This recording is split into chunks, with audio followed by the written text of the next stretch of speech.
မင်္ဂလာပါကျွန်တော်နာမည်ကတော့မောင်ကြီးကျူဖြစ်ပါတယ်ကျွန်တော်ကဒီ event တန်းမှာ10နိုင်ရနေ17ခွဲတီတည်ယူနေတဲ့အကြောင်းသားဖြစ်ပါတယ်ကျွန်တော်နာမည်ကမောင်မင်းထက်ပြပိုင်းဖြစ်ပါတယ်ကျွန်တော်က visit တန်းမှာနေ့လယ်2နာရီခွဲကနေ4နာရီထိတက်ရောက်နေတဲ့လူဖြစ်ပါတယ်ကျွန်တော်နာမည်ကတော့ဖြစ်သက်ပိုင်းဖြစ်ပါတယ်ကျွန်တော်လက်ရှိတက်နေရကတော့ practical A+ ညနေ4နာရီကနေ9နာရီခွဲတိုင်ကုန်တက်ရောက်နေပါတယ်ကျွန်တော်နေရာဒီချမ်းပေးတဲ့အချိန်မှာကွန်ပျူတာသင်တန်းတက်မယ်ဆိုပြီးတော့ live မှာရှာကြည့်လိုက်တဲ့အချိန် next step ကိုတွေ့ရတယ်ကျွန်တော်ကလည်းကျွန်တော်တငယ်ချင်းကိုမေးလိုက်တဲ့အချိန်မှာသူရှိက review ကောင်းရခဲ့တာဖြစ်တဲ့အတွက်ကျွန်တော်ကလည်းဒီ next step ကိုစတင် join ခဲ့ပေါ့TikTok မှာ TikTok တစ်လုံးကိုဝယ်ယူဖို့ရှာရင်နဲ့ next step computer center ကိုဒါတွေ့ရတဲ့အခါမှာကျွန်တော်ဒါစိတ်ဝင်စားဖို့ကောင်းတယ်ပေါ့ဒါဝင်ပြီးလေ့လာလဲစုံစမ်းတယ်ကျွန်တော်တို့အဆင်ပြေတယ်ဆိုပြီးတော့ကျွန်တော်လာရောက် join ဖြစ်တာပါဗျာအင်အားမိပါရင်တို့ပြီးတော့ကိုယ်တိုင်စုံစမ်းတစ်ဖြစ်ခဲ့တာဖြစ်ပါတယ်ဗျာဆရာမတွေရဲ့ဒီတိကျကျတင်ပြမှုကြောင့်နားလည်ရတာလွယ်ကူပါတယ်လက်တွေ့လောက်ရတဲ့အပိုင်းတွေအများများလာခါကျတော့ဒီကိုယ့်အနက်ကိုတက်မြောက်တယ်လို့ခံစားရတယ်ပေါ့နော်ကိုယ့်အနက်ကိုလည်းဒီအရင်ကထက်ခုနောက်ပိုင်းကပိုလို့ယုံကြည်မှုတွေကိုရရှိလာတယ်ပေါ့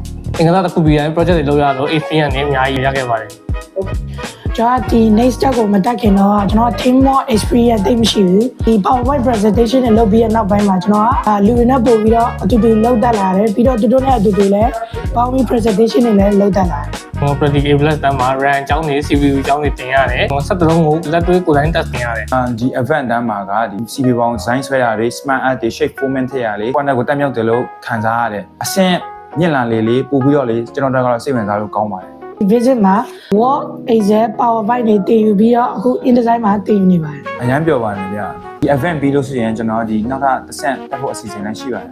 ပြောတာပေါ့ဆရာသမားတွေကလည်းကျွန်တော်နားမလည်တဲ့ဟာတွေကိုလောက်ပဲမင်းမင်းစိတ်ရှည်စားနဲ့ပြောပြပေးတယ်ပြီးတော့တကယ်ချင်းတစ်တွေလည်းရလို့ကျွန်တော်ပြောပါတယ်